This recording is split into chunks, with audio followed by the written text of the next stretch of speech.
Friends, welcome back to Vasantha இல்லம். இன்றைக்கி தமிழ் புத்தாண்டு விழாக் தாங்க பார்க்க போகிறோம். எனக்கு தமிழ் புத்தாண்டு அன்றைக்கி என்னெல்லாம் நடந்தது அந்த விழாக் தான் பார்க்க போகிறோம். நம்மளுடைய லாஸ்ட் இயர் பார்த்திங்கன்னா நம்மளுடைய கஷ்டங்கள், கசப்பான விஷயங்கள் அது எல்லாமே நம்ம மறந்துட்டு இந்த வருடத்தில் எல்லாமே நல்லதே நடக்கணும்னு நினச்சி இந்த புத்தாண்டு நம்ம அருமையாக ஆரம்பிக்கணும். அதனால் பார்த்திங்கன்னா நான் முன்தினமே பார்த்திங்கன்னா நைட் எல்லாமே கனி காணுதலுக்கு எல்லாம் ரெடி பண்ணி எடுத்து வச்சாச்சு. நைட்டு ஃபுல்லாக நைட்டு படுக்கும் லேட் ஆகிடுச்சு. மறுநாள் காலையிலும் சீக்கிரம் 3:30க்கெலாம் ஏஞ்சிட்டேன். ஏந்து நிலவாசி கனி காணுதெல்லாம் பார்த்துட்டு குளித்து முடிச்சுட்டு நிலவாசிலாம் பெருக்கி கோலம்லாம் போட்டாச்சு. இன்றைக்கி சஷ்டின்றதுனால முருகருக்கு, துர்க்கையம்மனுக்கு, வாராகி அம்மாவுக்கு, விநாயகருக்கு எல்லாருக்கும் பால் அபிஷேகம்லாம் பண்ணி முடிச்சுட்டேன். அபிஷேகம்லாம் பண்ணி முடிச்சுட்டு தீபம் ஏற்றிட்டு அதுக்கப்புறம் கிச்சனுக்கு தாங்க போனேன். கிச்சனுக்கு போயிட்டு பார்த்திங்கன்னா சமையல் செய்ய ஸ்டார்ட் பண்ணியாச்சு. இன்றைக்கி என்னெல்லாம் செஞ்சுன்னு பார்த்தீங்கன்னா வடை, பாயாசம், சக்கரை பொங்கல், சுண்டல், சாப்பாடு, சாம்பார், ரசம், அப்புறம் பார்த்திங்கன்னா மாங்காய் பச்சடி, கேசரி இதெல்லாமே பண்ணியிருந்தேங்க.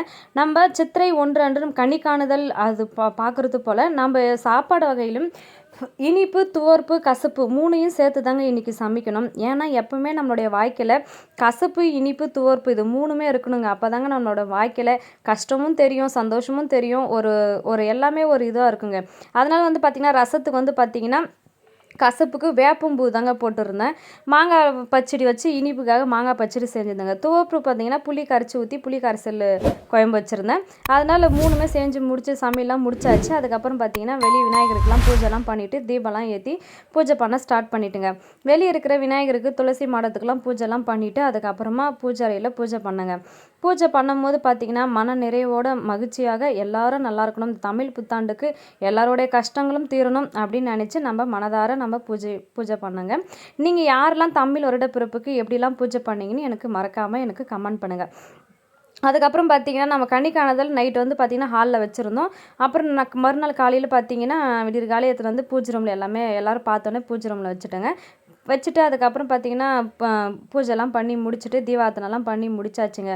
பண்ணி முடிச்சுட்டு அதுக்கப்புறமா தாங்க கோவிலுக்கெலாம் போயிட்டு வந்தேன். வீட்டில் நம்ம ஏதாச்சும் நம்மள ஒரு பூஜையில் ஒரு குறை இருந்தாலும் நம்மளுக்கு மன நிறைவாக இருக்க மாட்டுது. நம்ம எல்லாமே அது எவ்வளோ லேட் ஆனாலும் சரி அது எல்லாமே நிறைவாக நம்மளுக்கு பண்ணால் தான் பூஜை பண்ண ஒரு திருப்தியே நம்மளுக்கு கிடைக்குதுங்க. அதுக்கப்புறம் பார்த்திங்கன்னா நம்மளை பூஜைலாம் பண்ணி முடிச்சுட்டு ஒரு பெருமூச்சு விடும்போது தாங்க அப்போ தான் நம்மளுக்கு ஒரு பூஜை பண்ணன்ற ஒரு திருப்தியும் நம்மளுக்கு கிடைக்கிது. பூஜைலாம் பண்ணி முடிச்சுட்டு அதுக்கப்புறம் பார்த்திங்கன்னா இன்றைக்கி ஒரு மேரேஜ் ஃபங்க்ஷனுங்க. அந்த மேரேஜ் ஃபங்க்ஷனுக்கு போகிறதுக்காக நாங்கள் பிளான் பண்ணியிருந்தோம். அதுக்கப்புறம் பார்த்திங்கன்னா இன்றைக்கி பிரசாதமாக பார்த்திங்கன்னா அங்கே வந்து சக்கரை பொங்கல், கேசரி, வடை, பாயாசம், வேப்பம்பூ எல்லாமே வச்சுருந்தேன். வச்சு முடித்து பூஜைலாம் பண்ணி முடிச்சாச்சுங்க. அதுக்கப்புறம் ஈவினிங் பார்த்திங்கன்னா ஒரு மேரேஜ் ஃபங்க்ஷனுக்கு தான் நாங்கள் எல்லாருமே ஃபேமிலியோடு போயிட்டு வந்தோம். அங்கே பார்த்திங்கன்னா தம்பதிங்களுக்கு கிஃப்ட்டெல்லாம் கொடுத்துட்டு அப்புறமா ஒரு ஃபோட்டோஸ்லாம் எடுத்துகிட்டு அதுக்கப்புறமா நாங்கள் அடுத்த வேலையை நம்ம என்னங்க பார்ப்போம், உடனே பந்திக்கு தாங்க போனோம். பந்திக்கு போனோடனே பசங்களாம் அங்கே கொடுத்த ஐஸ்கிரீம் சாப்பிட்ணும், ஃப்ரூட்ஸு சாப்பிட்ணுன்னு எல்லாமே நாங்கள் வெயிட் பண்ணிகிட்டு இருந்தாங்க. நாங்கள் ஸ்டேஜ் விட்டு இறங்கி வந்ததுமே உடனே பார்த்திங்கன்னா பசங்க வந்து எங்களுக்கு இதை வாங்கி கொடுங்க, அதை வாங்கி கொடுங்கன்னு சொல்லி நம்ம இது பண்ணிட்டு இருந்தாங்க. கணேஷ் குட்டி பார்த்திங்கன்னா உடனே நீ ஃபஸ்ட்டு ஐஸ்கிரீம் சாப்பிட்ணும், ஃபஸ்ட்டு நீ ஃப்ரூட்ஸ் சாப்பிட்ணும், அப்புறமா தான் உனக்கு ஐஸ்கிரீம் அப்படின்னு சொன்னதுனால ஃப்ரூட்ஸ் வாங்கி சாப்பிட்டான். பந்தியில் பார்த்திங்கன்னா அப்புறம் ரொம்பவே அது பார்க்கும்போதே சாப்பிட்ட மாதிரி ஆயிடுச்சுங்க. எதுவுமே அப்போ சாப்பிட்லானே தோணல. அதுக்கப்புறம் மறுநாள் வீட்டுக்கு வந்து அச்சோ நேற்று நம்ம இதெல்லாம் சாப்பிடவே இல்லையே, சாப்பிட முடியலன்னு நினச்சி ஃபீல் பண்ணோம். எல்லாமே ஸ்வீட்லாம் பார்த்திங்கன்னா 3 வகை வச்சுருந்தாங்க. அந்த பானையில் பார்த்திங்கன்னா ஒரு பாயாசம் நினச்சேன், அப்புறம் பார்த்தா ஒரு ஜூஸ் மாதிரி ஏதோ வச்சுருந்தாங்க, நல்லா இருந்தது. அதுக்கப்புறம் பார்த்திங்கன்னா வெரைட்டி ரைஸு, பரோட்டா, அப்புறமா இட்லி பார்த்திங்கன்னா ஹாட் சைஸில் இட்லிலாம் பண்ணியிருந்தாங்க. பார்க்கவே ரொம்ப நல்லா இருந்தது. ஒரு குட்டி பூரி, இடியாப்பம் எல்லா டிஷ்ஷுமே வச்சுருந்தாங்க. அதேமாதிரி பன்னீர் ரோல் பண்ணி ஒரு ஸ்டிக்கில் ஸ்டிச் பண்ணி வச்சுருந்தாங்க. அதுவும் சூப்பராக நல்லா இருந்தது.